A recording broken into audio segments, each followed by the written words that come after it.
Hi, this is Juliet Cameron, and this is Queer News from a Humboldt point of view. Hi, Juliet. Hi. I'm really excited to have you here. We've met a couple of times, Yes. and I follow you on YouTube, and I follow you on Facebook a little bit, and I've been to your website. So I know kind of a little bit about you, but let's get everybody else to know a little bit about you. So let's start with your background. Tell me a little bit about maybe your education or who you are as a human. Well, who I am now is not who I started out to be when I was young. Actually, I didn't have a very fortunate circumstance growing up. I was abused and went through a lot of trauma. As far as education, that was pretty juggled, in school when you go through a lot of post-traumatic stuff like that. Right. I actually cried through school mostly. Very tough. I didn't really start getting deep into education until I was 19 and way out of that where... Yeah, me too. I started college was what? Yeah. And I mean, that's ongoing, right. pretty much. At 19, I left and decided to try and embark on this thing I knew of the world, whatever that was, and became a burlesque dancer at 19. Tough, very competitive, right. And found out really, really early on who I perceived myself to be, and the world as I thought I knew it. And it didn't take long to get wrapped up into the stressful circumstances that come with trying to figure out who you are, right, in a family where you're suppressed, right. and their conditions are. And beliefs are really surrounding who you are. Right. So with that, I ended up getting into drugs and alcohol for a long time, and actually didn't stop till I was about 20, 28. And it took just looking in the mirror and finally realizing that I was going to die. Right. And it usually takes that. Sometimes it doesn't. People don't. They go their whole life. Right. Completely lost in it. But I knew that the most frustrating thing to me was that I wanted to know that there was something more in life. Yeah. I just had no idea how to get it. Right. Working hard and trying to understand the mechanics of life wasn't enough. Right. Was this constantly hitting a challenge, hitting a wall, and what I thought I understood life to be, I kept thinking that my situations that were going on around me were dictating who I was as a person. Yeah. Which so many people do. Right. Oh, this is happening to me, it must mean that I'm a bad person, or, and then they personalize it. Yeah. So crap kept happening, as it will, when you... And it still does today, right? I mean, that hasn't changed. Just that understanding how things work now. Right. Made life, what was once absolutely impossible, made life into a blessing. See, and the one thing that people, I don't care where you are around in the world, the one thing that people want is to know how to be happy. Right. I mean, they can put a label on it, and they usually do. I want the cars, I want the great job, and the perfect romance, and when that doesn't hold in solid, then they question themselves as people. Right. It has absolutely nothing to do with who you are. But don't you think people go through that, like the red Corvette or the $1 million home or the changing careers or the changes in relationship? Like, I'm just going to keep changing everything around me, and one day I'm going to find the magic combination that makes me happy. And it never gets there. No. See, what happens is you may say, I want that car, and once you get it, it's going to be something else. Right. Always. Right. It's like the hierarchy of need. And if it were just the outside circumstances that made people happy, then we would see that the happiest people in the world were the wealthiest people. Right. That definitely That's isn't not it. true. Yeah. Definitely isn't it. That isn't it at all. So we know that it's something deeper. And I say that everything leads you towards consciousness, good or bad, indifferent. Okay, it's whether or not you can see that that's what that is. Right. So with circumstances and challenges that were going on through life, severe depression, post-traumatic stress disorder, trying to figure out how do I get from point A to point B? Because I clearly knew what I wanted. And there's a lot of people who don't. I mean, if you ask them what their life purpose was, they go, I don't know. Right. I know what I want, but I have no idea how to get it. Right. And it set me on a mission or a journey. And the interesting thing about this is that, you know, people sometimes think that pain and suffering is a bad thing. Right. But if you see it the right way, you can see it. It can't be the one thing that drops you to wake up. Right. Yeah. Yeah. Because some of the most incredible circumstances come out of the biggest catastrophes. And look what happened in 9/11. We saw people coming together that never... Right. Right. Now that is a horrible catastrophe. Right. But it's the same thing on a personal level. Everybody's going through their own hell. Totally. Yeah.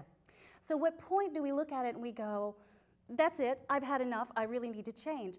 And you can't change your outside circumstances to ever fix it. Right. It's all an inside job.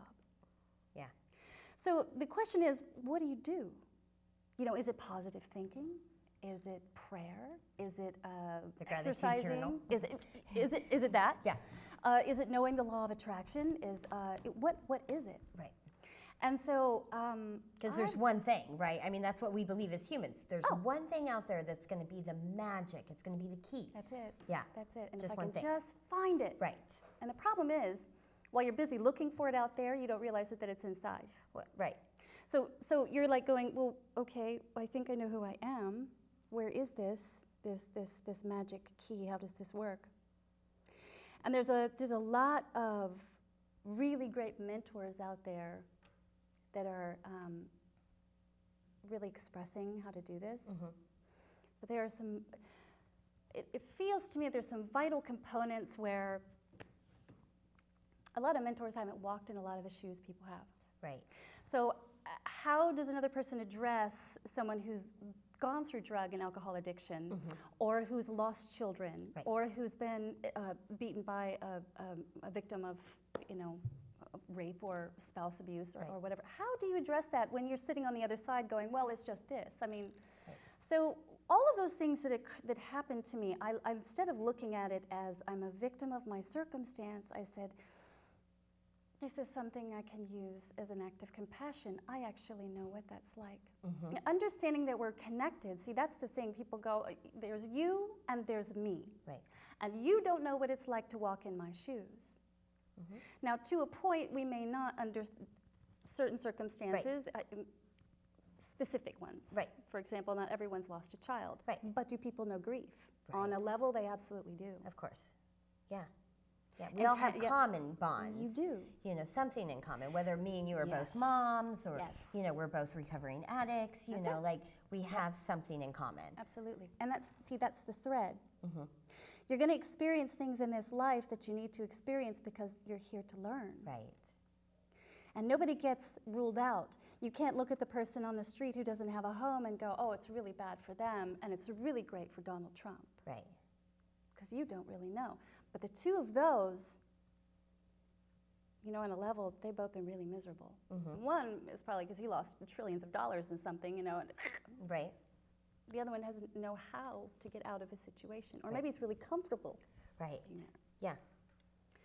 So what I did, I threw my hands up and I said, there's nothing more important in this world than to figure out the root of happiness. I mean, how to really be not just financially free, physically healthy, spiritually. I said, you know what, because you can do one of them or two of them, and if you haven't done all of them,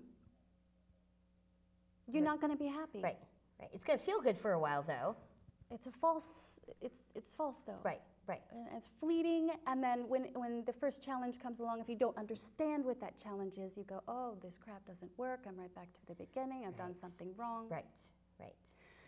So knowing I started out as a dancer, I had to get out of that business because I was right at the end of when the art was still the art. Right. And then it died, and I said, I can't do this anymore.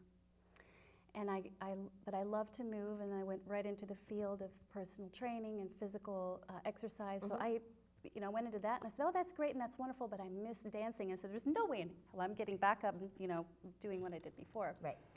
So I decided to embark on ethnic dance, and that was a fantastic journey. Really, there's so much history in that. It was very rich, and you begin to understand other parts of the world and women, and the gratitude you have. The different cultures and the way that they deal with their own happiness, Yes. and And wow, you really learn that women in very restrictive circumstances can find their happiness. I mean, truly happy. They're not looking at it like I'm without. They're looking at it like, this is my life and I love it. And you're going, gosh, but you have to wear this and you have to wear that, and Right. Right. They truly love it. Right. So it really, all of it was adding up. It was just, it was like, there's a piece, there's a piece, there's a piece. And I said, this is the most important work in the world. I mean, if people say, well, what do you want to do? And I say, I just want to share this so that they get out of this. Right. What is so unfair is walking in this life tiptoeing your way to death. Mm-hmm. Right. Hope I don't, hope nothing shakes me up too bad before I get there. Right. And then they hope, there's the pearly gates on the other side. Right. Everything's perfect. Right. It doesn't work that way. They're just like drudging through life, right? Just trying to get from one day to the next. My goodness, here's the blessing here. There is no other place, no other time you will ever experience what you experience right now, what it's like to eat a piece of chocolate cake. Right. Make love to your partner. See the smile or hear the laughter of your children. Right. See the blue of the sky that's so perfect for us. If it were any other shade, it wouldn't be. Right. And we go through this whole life just thinking that we can't make it. And it's a product of our conditioning. Right. Now, that's not an easy thing.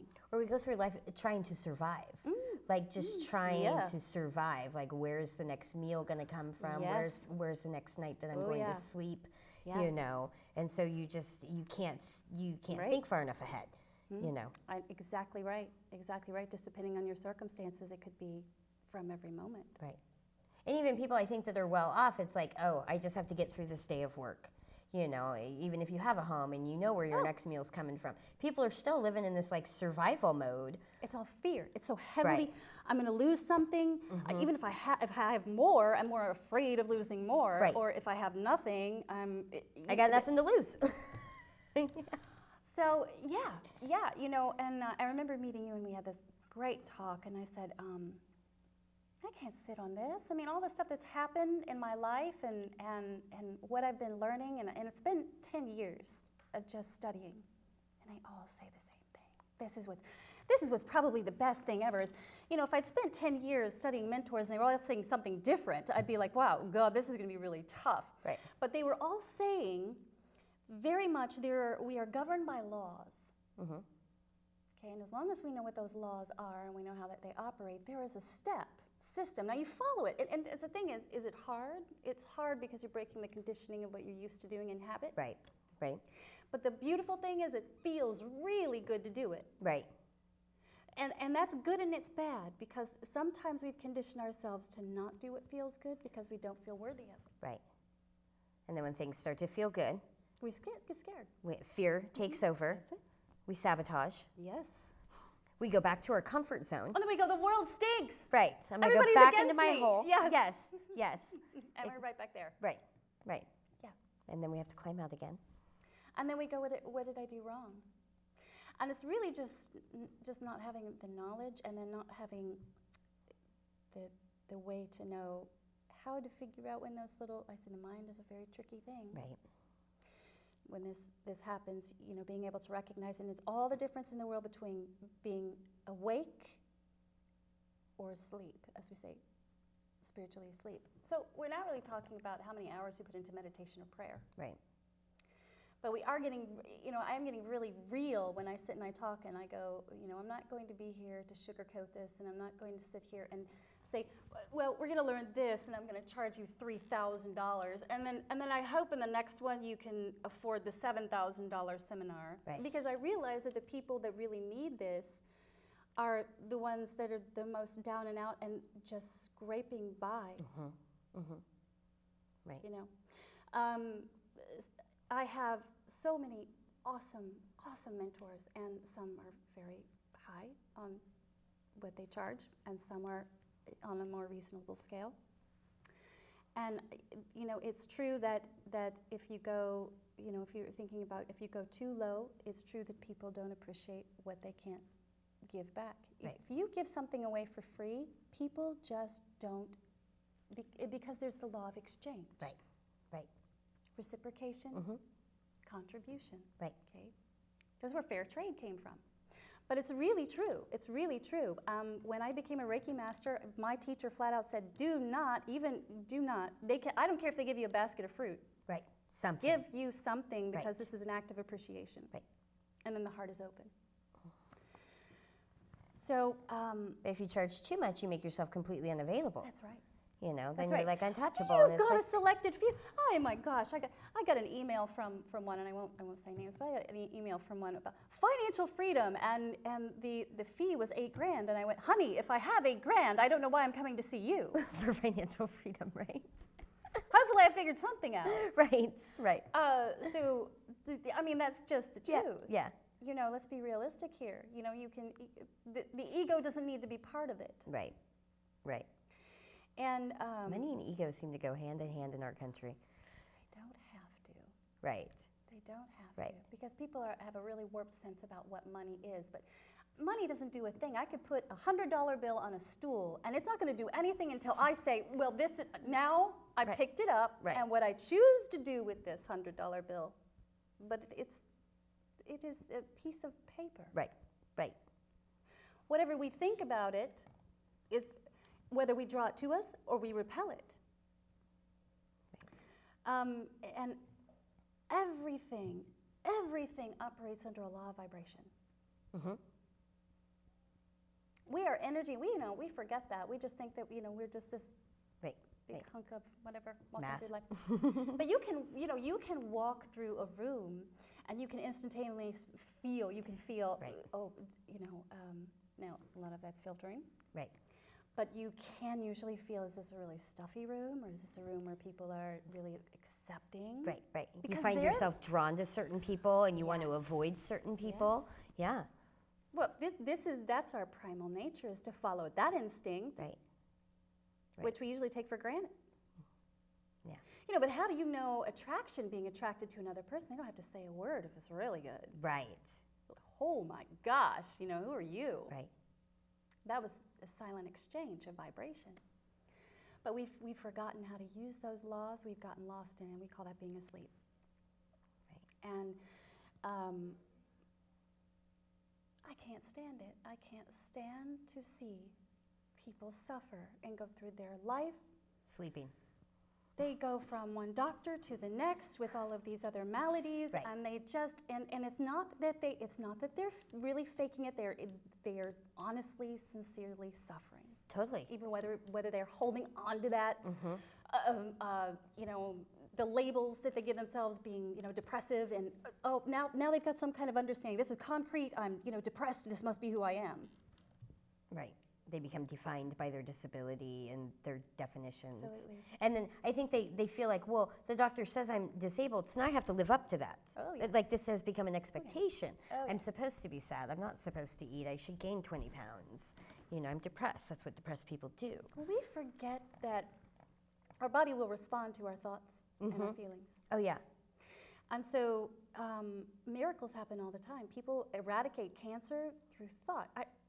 Now, that doesn't happen every time. Right, right. Okay, that's a much bigger situation that goes on there. So it's not. Well, I have this theory that the only people that die from cancer are the ones who know that they have it. Because if you don't know you have it, how can you worry about it? How can you be sick? How can you, And so I see these people that are pretty much healthy, and then they find out they have cancer, and it's like, meow. I'm like, oh, your spirit died. You've given up. I mean, what would let's say, see, and that if they didn't know, that is a blessing, you see. Right. What do you do with those last moments? Right. When you go, I have 6 months to live. I mean, do you just fall apart? You do. Right. You do for a while, because Right. you go, holy crap, now that Right.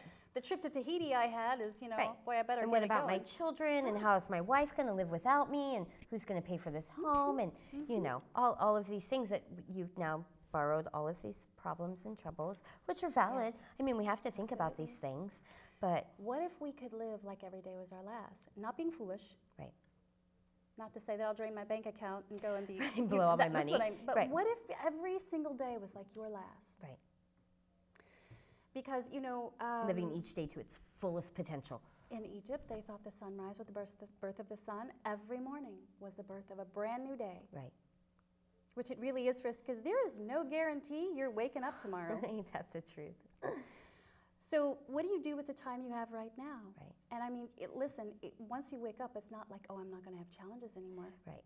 Right. Usually those challenges are a little bit tougher. It's just that you learn why they're there, and it's a level up. Right. You go, oh, did I pass the test or did I not? I'm going to get it again if I didn't. But now I see it. Right. And that's really the difference. Mm-hmm. That's really the difference. So, you cannot look at humanity the same way again. Once the blinders are taken off, you cry a while. Right. Yeah. Not because you're looking out there and you're going, oh, they're suffering, because you're connected to that. Right. And you feel it. Right. I'm you, you're me. Right. There's no difference. You're suffering, I'm suffering. Right. And if I can't help you to get out of that, then I have to not blame myself. Right. I haven't failed. It's just the way that the way these things went down this time. Right. Right. So I know we were, you and I had talked about getting a group of people together and sharing this information. It's important. I mean, I try to, as much as possible, live with a mindset of gratitude and find the silver lining in the clouds and try not. What I've discovered is worrying's never solved one of my problems. That's for sure. I could worry all day, and guess what? The next day, brings more worry. That's all it does. Right. Now I'm worried that I'm worrying too much. Oh yeah. And so you just kind of have to go like. I guess it's kind of that motto of the AA people too, of accept the things you cannot change. And just be like, I can't do anything about that. It's out of my control. Like, give it away, give it back, I love what Eckhart Tolle says. He says, accept it as if you've chosen it. I mean, really, I chose this. I was asleep. Right. Now, that doesn't mean that you can't. We feel like such victims when we have no choice, don't we? Mm-hmm. Like, oh, I had no choice, so now I'm a victim of my circumstance because I had no choice. You have a choice over everything. It is your strongest, most powerful weapon. Right. I think that people think they don't have a choice because they don't like their options. So therefore, they strip themselves of the belief that they have a choice. Change those options. Right. Because you're the one that gets up in the morning and says, I'm going to go to the job I hate. Right. I'm going to stay married to the person I can't stand. Right. I'm going to keep the dog that chews up my shoes. Right. I mean, you're the one that says yes.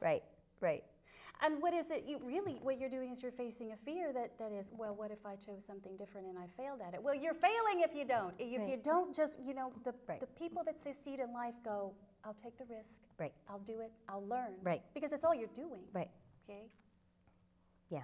You can't sit still. Life doesn't just sit still. It is constantly changing. Right. Everything's moving. And they stay as if they feel comfort in knowing what the future's going to hold. Like, I know at least every day I'll wake up and get to fight with my husband. Like that is some sort of comfort. But that's what they bring. Right. You see, that is the amazing thing is while they're thinking. Right. I thought that's what they're producing. Right. So let's talk a little bit. You have some books that you've written. I do. So let's talk. Tell me a little bit about your books. Let's talk about your books, your website, and YouTube because we have a very little time left. Because I'll chat with you all day, honey. Absolutely. So let's get to some core stuff. What's important? Website. Juliet Cameron. .com. Oh, it's JulietCameronLLC.com. Right. And you can go there and catch some YouTube videos, little bits and pieces of kind of what you do there. And they're great. I've watched them. I love them. And then tell me about your books. Like you have a book tour coming up? Is this the rumor that I hear? Some book stuff happening? Well, there's Falling Upward, which was the first book I wrote. It was the autobiography. And interestingly enough, my sister that's in the book, I reunited with her after 25 years. Wow. So we're talking about doing a sequel to that because, wow. Now there's another story. Boy, is there. And then I did 2 books, Christ Consciousness, The Wisdom Teachings. Okay. And this is a series just going on, is chipping away. And it's really just helping people understand that, oh, I gotta be careful here. I think one thing that, if I were just going to say about the one thing that we can absolutely count on is that Jesus was enlightened. Right. Okay. What does that mean Right. for the rest of the world? Right. That means that the teachings. So how can people find your books? Well, they can go to the website. Okay. For sure, they can go there. And then, oh my gosh, my husband is always doing this stuff for me. Right. One of them is and through the website, people can email you, contact you. Oh my gosh. Like how to find your books, where will you be speaking next, Absolutely. maybe offering some workshops in the future. We're hoping so. I'm so excited about really these hoping workshops. So. Yeah. And maybe a meet and greet coming up soon, right, too, so that we can do that. Okay. So people should probably find you on Facebook, find your website, and then get updates about what you're doing. Yeah. If you like what Juliet has to say, which I do, and she has so much more to say, a lot of positive information, and I think everybody can get something out of her. That I think starting with the website and contacting you and signing up for stuff and subscribing to the YouTube channel, which is great, so we get those updates. And then pretty soon we'll have more information coming out about a meet and greet and some workshops that are coming up here locally in Humboldt County, where we get to meet some people and have a question and answer with you. And we don't want to wait too long. Right. I mean, this is people's lives we're talking about. Right. We don't have any time. We don't have any time to waste. Well, I, like I said, I will talk to you all day, and I can't wait till we have another coffee chat again. And I think that you're an amazing woman, and I just enjoy everything that you do and your path and stuff, and I can't get enough of you and what you have to say. So I hope that other people will kind of tune in and follow you, and we'll get the website put up at the end of the show that people can see it and follow you. I'm one of those people where you start to ask me those kind of questions. I'm like you're just look. Right. Well, thanks for being here with us, and again, thank you for being part of Stand Up Humboldt. And this is Stand Up Humboldt, and we're queer news from a Humboldt point of view.